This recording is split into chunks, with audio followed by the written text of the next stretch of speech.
wakamtolee dhabihu Mungu. Walipotoa dhabihu kwa Bwana, sadaka ile ya Abeli ikapokelewa mbele za Bwana, ikafanyika manukato, lakini sadaka ya Kaini Mungu hakuipendezwa nayo. Sasa huku Kaini badala naye afikirie kwamba na mimi leo ngoja nijitahidi na mimi zawadi sadaka nzuri ambayo Mungu ataipenda, yeye wivu kamwaka. Kwa nini huyu yeye imepokelewa ya kwangu hajapokelewa? Badala ya kuanza fanya vizuri na yeye ili abarikiwe, yeye akazimia kwamba huyu mtu lazima nimuue. Kwa hiyo unaweza kuona kwa mara ya kwanza kifo cha mwanadamu kinasababishwa na wivu. Kwa hiyo inabidi ujilinde na moyo wako usikuwa na wivu kwa mtu yeyote, kwa sababu pia katika hali ya maisha ya kawaida mtu mmoja akifanikiwa, ukimbariki ukafurahia mafanikio yako, yani ile principle ya ulimwengu wa roho, ukifurahia mafanikio ya mtu mwingine na wewe ile mafanikio yanakuja kwako. Ulimwengu wa roho una principle. Ukimwonea wivu mtu, yani unakuja kuchimbia kaburi. Yani ukisha kuchukia maneno ya mtu, hautokuja kufikie mpaka unakufa.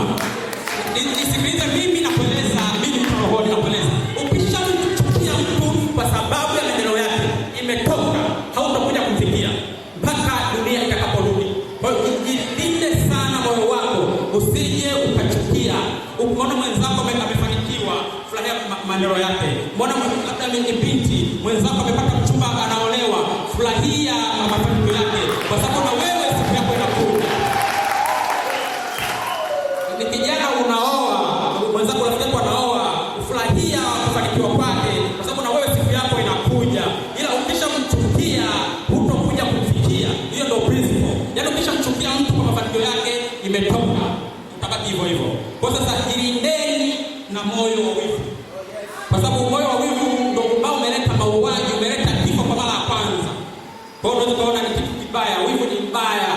Kiburi nacho ni kibaya ambacho ndio kimemtoa shetani mbinguni, ambaye alikuwa ni malaika wa kusifa, alikuwa ni malaika na anaimba mbele za Mungu, akiimba nyimbo nzuri za kupendeza, lakini kwa sababu ya kiburi hichi kikamtoa katika utukufu wa Mungu. Sasa mpaka sasa hivi tazama, shetani anawayawaya, hana mahali pa kwenda, amekuwa mtu wa kukataliwa, na bado anasubiri ule moto wa jehanamu ambao umewekwa tayari kwa ajili ya kumuunguza. Kuna binadamu mmoja alikuwa na kiburi. Kwa mfano tukiachana Farao, pia alikuwa na kiburi mpaka Israeli ile Misri ikapigwa mapigo 10. Lakini yupo mtu mmoja naye alikuwa na kiburi, anaitwa Nebukadneza. Huyu jamaa alikuwa na Babeli. Babeli bali ni mji, alikuja akapata nguvu na mamlaka kubwa duniani. Mamlaka ya Babeli ilikuwa na nguvu sana dunia nzima. Na Mungu alifanya vile makusudi ili kwamba wakati fulani wana wa Israeli walimwacha Bwana, akazimia au watu wangu ambao wameniacha lazima wapeleke utumwani, kwa kuwa wameniasi mimi, wanaabudu Mungu mwingine. Sasa Mungu akaamua tu kumuinua huyu Nebukadneza mfalme wa Babeli. Yule wala hakuwa mtumishi wa Mungu, alikuwa anaabudu miungu ya Wakaldayo. Lakini Mungu hawezi kumchagulia kwamba nimbariki huyu. Anambariki mwenye dhambi, anambariki mtakatifu, kumpangia Mungu anambariki anayemtaka. Kwa hiyo akaamua kumbariki Nebukadneza, akampa nguvu sana, akawa na nguvu, akaitawala dunia yote. Wewe fikiria, huyu Nebukadneza alienda akafanya mateka katika nchi ya Israeli, akaiteka nchi yote. Yaani fikiria kama jitu lije Tanzania lituteke wote, labda tupeke Sudan Kusini wote kwa mateka. Wewe fikiria hiyo ni nguvu ina gani? Hiyo nguvu alipata kwa Nebukadneza. Sasa Nebukadneza wakati fulani akajiangalia, akaona lakini kwa anafanya mambo maajabu, anawalazimisha watu wasisujudu sanamu. Akawa na nguvu sana. Siku moja akasema, hivi kwa nguvu zangu nilizonazo na ufalme wangu huu, ni ufalme gani utaweza tena kunishinda? Kwa sababu wakati huo amekwisha kuyapiga mafalme mengi, falme za Kushi, falme za Tiro, falme mbalimbali, ameenda na Israeli amesafaratisha, kila mahali amepiga, dunia nzima inamtii yeye. Baadaye anajiuliza, hivi ni ufalme gani tena utainuka? Hakuna ufalme. Moyo wake anasema, hakuna ufalme tena utainuka dhidi yangu, kwa kuwa mimi nina nguvu sana, wala hakuna atakayeweza. Kwa hiyo ni roho ya kiburi ikaanza kuinuka ndani yake. Lakini siku moja wakati haya yanatokea, huyu Isaya pia alikwisha kuyaona hata kabla hajatokea. Huyu Isaya alikuwa ni nabii ambaye alikuwa ni nabii wa Israeli wakati huo, na anaanza kutoa unabii wakati huo. Hata huyu mfalme Nebukadneza alikuwa hajazaliwa, alikuwa ni miaka nyuma kidogo. Lakini nabii kama alivyomwonaji, Mungu akamuonesha katika kitabu cha Isaya 13:19, akamwambia akamwambia Babeli, huu utukufu wa falme, uzuri wa kiburi cha Wakaldayo utakuwa kama Sodoma na Gomora hapo Mungu alipoiangamiza. Kwa hiyo yeye kujiona na nguvu, lakini bado Mungu alikwisha kutoa unabii hata kabla hajachukua mamlaka, anamwambia hicho kiburi chako kitakuja kuwa kama Sodoma na Gomora. Lakini pia huyu kiburi chake kilikuja kikamponza. Wakati fulani kwa sababu ya kiburi chake, Mungu alimtoa katika ufalme wake, akampeleka msituni. Kule msituni akakula majani ya ng'ombe, akakula na ng'ombe, hata maji ya kunywa hana, anapata tu matone, yaani ule umande wa maji na majani na zile nyasi ndio anakunywa. Ndio anakula chakula cha majani pamoja na umande. Kwa sababu kwa kiburi chake, Mungu akaamua amnyenyekeshe. Mungu anapenda watu wanyenyekevu. Watu wanyenyekevu ndio ambao wanatoa sadaka, Mungu anazipokea. Sasa hataki watu wenye viburi, lakini pia alitaka muoneshe kwamba hizi mamlaka hujajipatia wewe, hizi nguvu nimekupa mimi na nilikupa kwa ajili yangu mimi mwenyewe makusudi. Na ajenda ilikuwa nimepanga kwa ajili ya wana wa Israeli kuwatia adabu. Si kwamba ni wewe mwenyewe unajiinua, ila Mungu kuinua ni mwenyewe. Kwa wakati huu Babeli akatupwa msituni, alitiwa wazimu. Alipotiwa wazimu akakimbia ikulu, akaenda msituni akana na ndege wa hayawani huko mapolini anakula nyasi.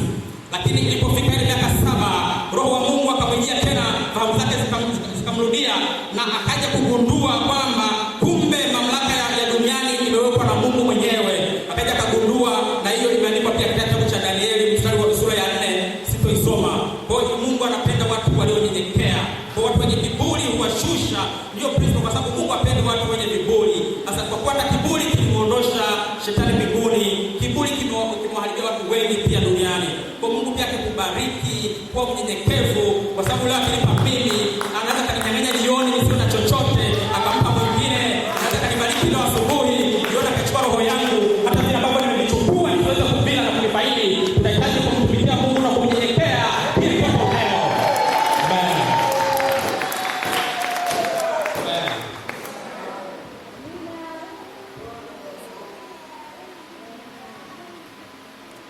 Kwa hiyo tunahitaji kuwa wanyenyekevu mbele za Mungu. Unyenyekevu ndio silaha ya mwanadamu. Watu wengi katika maisha wanafanikiwa, wakishafanikiwa huwa wanatabia kujisahau. Nadhani shetani anawasahulisha, wanajiona wamepata kwa nguvu zao, lakini sio nguvu zao. Ni Mungu anawabariki. Yaani wewe mwenyewe ukijitathmini katika maisha yako, ukipiga kwa Mungu umefanya, kuna wakati huu unaona kwa kweli hapa huyu sio mimi, lakini ipo nguvu ya Mungu ilitenda kazi ndani yangu. Watu wengi mkijitathmini mtajiona. Mimi mwenyewe najiona vile vile. Nikijitathmini naona vitu ni vingi ambavyo sikuvifanya kwa nguvu zangu, ila neema ya Mungu ilikuwa juu yangu. Kwa Mungu anataka tusitegemee sana akili zetu, tusije tukawa na viburi, bali tumtegemee yeye, kwa kuwa tukiwa na unyenyekevu ndipo neema yake inapata nafasi ikafanye. Tumtegemee yeye katika maisha yetu yote. Kila tunachokifanya tumtegemee yeye. Iwe ni shughuli za kiuchumi, tumtegemee yeye. Katika ndoa, wewe hauna uwezo wa kuishi na mke wako vizuri bila kumwomba Mungu akusaidie neema, kwa sababu mke wako hujazaliwa naye, amezaliwa na wazazi huko, wewe hamjuani. Kwa kila mtu ana tabia zake. Unapokutana bila neema ya Mungu hamwezi kukabiliana mkaelewana. Lakini ukimwomba Mungu anaachilia neema, ile neema inafanya hata kama mko hamfanani mnafanana, mko mwelewani mnaelewana. Kwa hiyo ni neema ya Mungu ambayo inawafuata watu walio wanyenyekevu. Lakini pia Daudi katika sura ya Zaburi 51:17 hadi 19, naye akasisitiza kitu kama hicho, moyo uliopondeka. Ndio maana nikusema kidogo, ndio siku yenyewe unakaribia kuisha. Au ndio ushaisha? Ya. Zaburi hii ya 51:17, Daudi anasema dhabihu za Mungu ni roho iliyovunjika, moyo uliovunjika na kupondeka, Mungu hautaudharau. Yaani mtu ambaye ana moyo uliovunjika na kupondeka, moyo wenye unyenyekevu, Mungu hataudharau. Anaona huu ndio moyo unaomfaa, huu ndio moyo ambao nikiubariki, hata usema nimejitajirisha kwa nguvu zangu, lakini huo moyo utakuwa unamrudisha yeye utukufu. Ule utukufu ndipo Mungu naye atakuwa anajisikia vizuri kwamba mtu huyu nimembariki, lakini amenikumbuka, ananitukuza. Ndipo anasema utendee mema Sayuni kwa radhi yako, usijengee kuta za Yerusalemu. Ndipo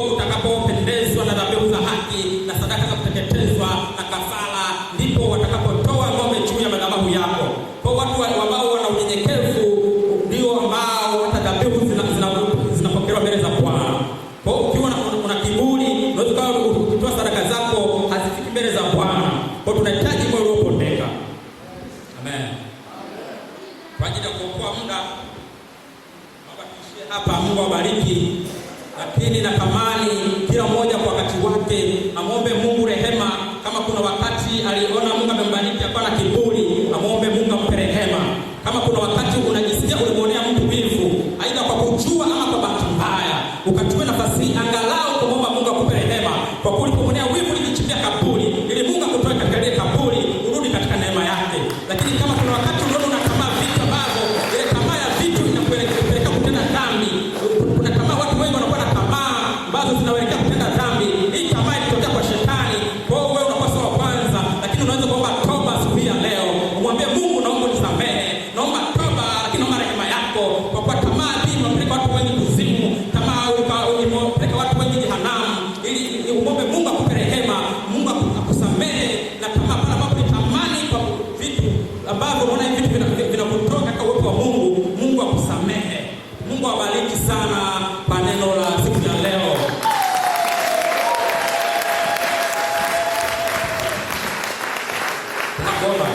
Nakushukuru Mungu Mwenyezi, Muumba wa mbingu na nchi, kwa kuwa umenipa neema na kibali kusimama mbele zako. Bwana, si kwamba nilistahili sana, bali ni neema yako ilikuwa juu yangu. Nakushukuru Bwana, wewe ni mtakatifu. Baba, naomba neno hili ambalo limehubiriwa katika mioyo ya watu hawa, naiombea